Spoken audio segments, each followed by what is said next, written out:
आज भगवान विष्णु जी के हयग्रीव अवतार का कारण तथा हयग्रीव स्वरूप से हयग्रीव दानव का वध।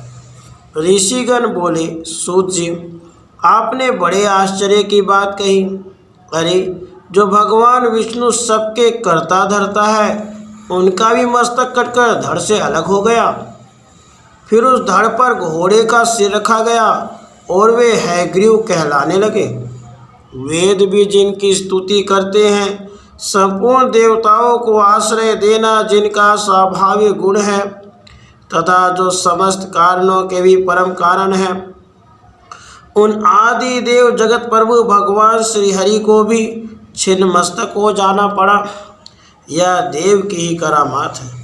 परंतु महामते, ऐसी घटना कैसे घट गई, इसे शीघ्र विस्तार पूर्वक कहने की कृपा कीजिए।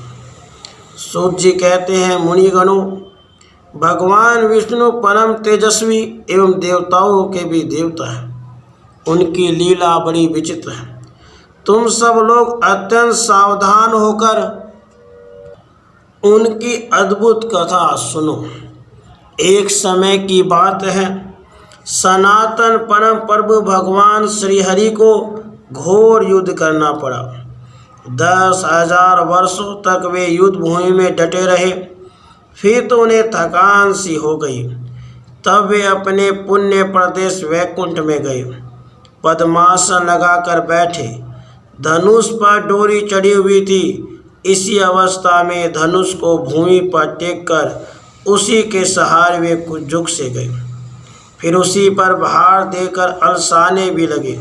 श्रम के कारण अथवा लीला संयोग से उन्हें घोर निद्रा आ गई। उसी अवसर पर कुछ दिनों से देवताओं के यहाँ यज्ञ करने की योजना चल रही थी। इंद्र, ब्रह्मा, शंकर आदि सभी देवता यज्ञ करने में तत्पर होकर भगवान श्रीहरि से मिलने वैकुंठ में गए। देवताओं का कार्य निर्विघ्न चलता रहे, यही उस यज्ञ का उद्देश्य था।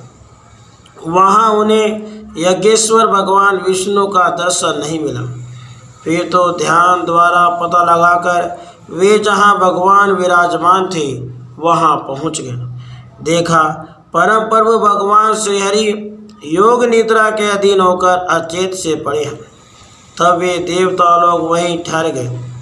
जब भगवान की निद्रा भंग न हुई तब वे देवता अत्यंत चिंतित हो गए। ऐसी स्थिति में इंद्र ने प्रधान देवताओं को संबोधित करके कहा,